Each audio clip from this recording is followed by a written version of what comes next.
আমি আজকের 2 অক্টোবরে একটা কথা আপনাদের সামনে উপস্থিত করব বা জানাবো। কি জানাবো? যেটা আমাদের খুব প্রচলিত, যে তিতাল ঠেকার কথা। তিতাল ঠেকা তো সবাই বাজায়, সবাই এইটাইকে গ্রহণ করে সর্বপ্রথম বেশি করে।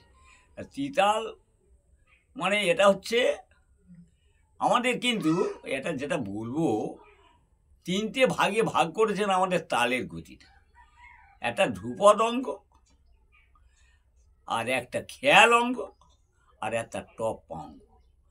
যেটা ধ্রুপদ অঙ্গ ধীর গতিতে গাওয়া হয় তাকে তো ধ্রুপদ অঙ্গ বলে, আর যেটা দ্রুত গতি সম্পন্ন বাজানো হয়, গাওয়া হয়, তাকে খেয়াল অঙ্গের তাল বলে। তাই সেই খেয়াল অঙ্গের প্রাধান্য তাল হচ্ছে 3 তাল।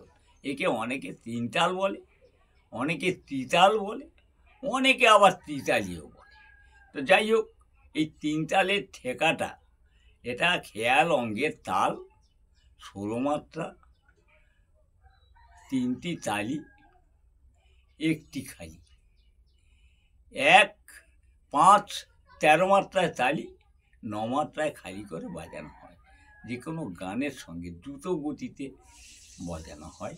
এই যে তিতাল, তিতালে যে ঠেকাটা আমি বাজাচ্ছি, সেই অনুযায়ী সব কিছু আমাদের এই হস্তসাধক এবং যে তিতাল কায়দা বাজানো হবে এরপরে, হ্যাঁ, সব কায়দা তেহাই সহযোগে সব তিতালের ন্যায় আগে করা। সেই তিতাল অনুযায়ী এতে ব্যবহার করা হবে তিতাল টুকরো, গত, চক্রধার, পরণ, দ্বিপদী, ত্রিপদী, ত্রিপল্লী, চৌপল্লী, খঞ্জগতি, গজগতি, বিভিন্ন ধরনের গত কায়দা বাজানো হয়।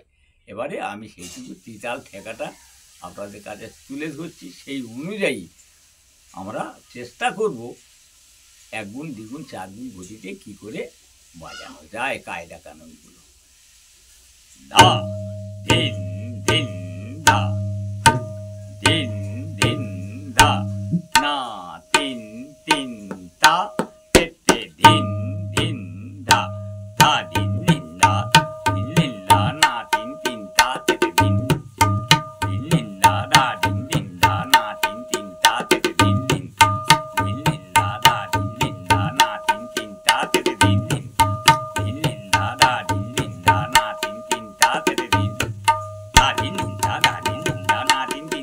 ধিন ধিন ধা, না তিন তিন তা, তেতে ধিন ধিন ধা, ধা ধিন ধিন ধা, না তিন তিন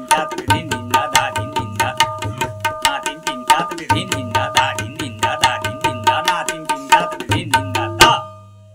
এই যে ধা ধিন ধিন ধা, একে তালি খালি করে বলতে হবে।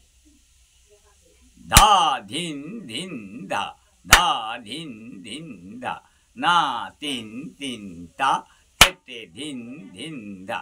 একে আবার দ্বিগুণ গতিতে যদি করি, যেটা সম্পূর্ণ আবর্তন বলা হয়, সোম থেকে সম পর্যন্ত ফের ঘুরে আসা, 2 বার বাজাতে হবে।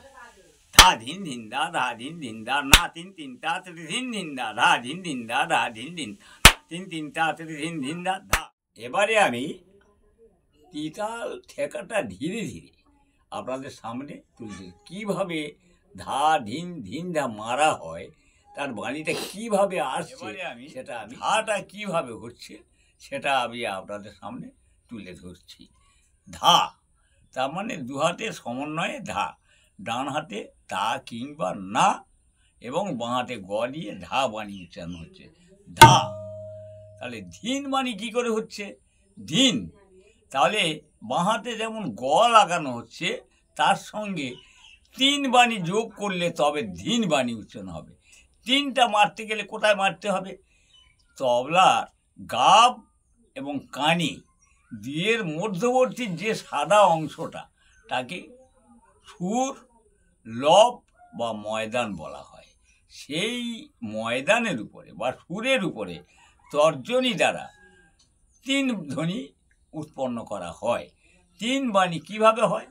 3 উঠিয়ে নিতে হবে, আর তি মারতে গেলে চেপে ধরতে হবে। তাহলে 3 তাহলে না তিন, তাহলে আমি বলছি ধা ধিন, ধা ধিন, তাহলে ধিন যেখানে সেখানে তিন লাগানো হচ্ছে, তিন, তাহলে ধা ধিন। আর একবার বলছি হচ্ছে ধিন ধা, ফের ঘুরে আসছে এই চার, তাহলে ধা ধিন ধিন ধা চার। আর একবার আসছে ধা ধিন ধিন ধা, তাহলে এবারে 8 হয়ে গেল। এবারে আমি বলছি 9 থেকে শুরু করছি ফাঁক, তাহলে না তিন, ডান হাতের বাণী, না তিন তিন তা, তাহলে নাটা শুরু তা কিংবা না হয়, কিন্তু তা হতে গেলে চাপা হয়, আর নাটা উঠিয়ে নিলে না বাণী হয়। তা না তিন, না তিন, সুরের ওপর তিন ধ্বনি বার করতে হবে, এই সুর লব বা ময়দান, না তিন তিন তা। এখানে আর একটা কথা আছে, ধা ধিন ধিন দা দেওয়া যেতে পারে লাগতে, কিন্তু আমরা সেটা শ্রুতিমধুর করার জন্যে তেতে ধিন ধিন ধা, তেতেটা গাবের উপর দিয়ে আমরা তেতে ধিন ধিন ধা, তেতে গাবের উপর দিচ্ছি তেতে ধিন, সেই যে ধা ধিনের ধিন, ধিন ধা ধা, এই হলো তিন তালের সমন্বয়। কিন্তু যত কায়দা কানুন আসবে প্রথমে তিন তাল অনুযায়ী সব কিছু, এখানে বলছেন কোনো একটি নির্দিষ্ট তালের রূপ যথাযথ বজায় রেখে ঠেকা অনুযায়ী কিছু সংমিশ্রণগত প্রয়োগকে বলা হয় কায়দা।